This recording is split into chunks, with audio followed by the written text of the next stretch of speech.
meletak ia seseorang akannya sikat gigi di atas telinganya yang sebelah kiri. Ya. Barukan kan pulau-pulau Latin. Ya, kamu rumput.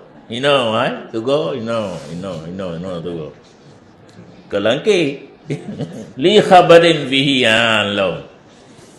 Karena hadis pada meletakkan sikat gigi di atas telinga sebelah kiri. Waktidaan bisahabati.